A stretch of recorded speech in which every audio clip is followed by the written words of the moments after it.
Forget about buying a new car, buying a new car. That's right. Nowadays, more people are leasing, and Ryan is joining us right now with more on that. Hey, Ryan. Hey, John, good morning. We just went through this process in the Elijah House. We actually leased our first car we ever had. As it turns out, a lot more people are making that decision, especially some younger car shoppers. Check out a recent survey by Edmunds.com. The number of millennials who are leasing cars up 46% just over the last 5 years. It's actually up 41% for all car shoppers, and leasing accounted for almost 29% of all new car purchases by millennials so far this year. So when asked why, well, what most people said is they can have a more affordable car with more bells and whistles if they lease instead of buy. But the big question, is this a good idea or not? We bring in financial expert Joe Bert to talk about this. And Joe, good to see you as always.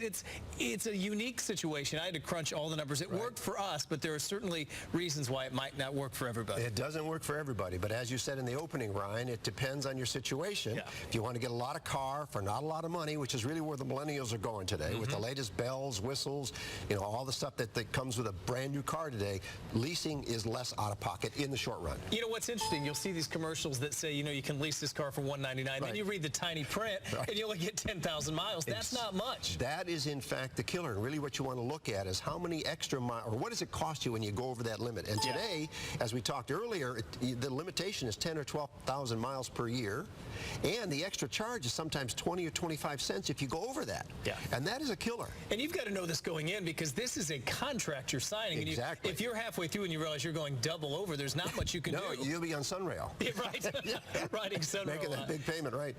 I found this was a complicated issue of comparing what's easier for you. Is there an easy way for someone to look at this and say, hey, this might work, this might not work for me? Well, it all depends on your situation. Once again, if you're not going to drive a lot of miles, you got to remember, if you have kids are tough on cars, particularly young kids. Right. And when you take that car back, when it comes off lease, they're going to look at what kind of condition that car's in.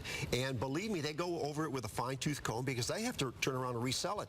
And if your kids have destroyed the interior, or if you have teenage drivers and they're driving the car and they're subject to bangs and bumps, that's going to cost you some money. So you have to look at your situation. If you don't drive a lot of miles, if you always want the newest and latest and greatest, leasing is sometimes the best way to go. But I have found that if you're going to buy a car and you keep it for a long period of time, 10 years, today, you can drive a car over 100,000 miles. Not like when I was a kid, you got rid of them. But you can drive a car for over 100,000 miles. You pay for it, and you've got it done. So it all depends on your situation. If you want the latest and greatest, want the lowest out of pocket, leasing is good. Be careful of the mileage. If you're frugal, buy a car, keep it for 10 years, and then you're going to be dollars ahead. That's the best way to go. You got it. All right, fascinating concept. We're early. I'll let you know in 3 years, Amy and John, how exactly it turns out. But so far, by the way, John will want to know the Kardashians are really into leasing. They like to lease, Joe. You had to say it.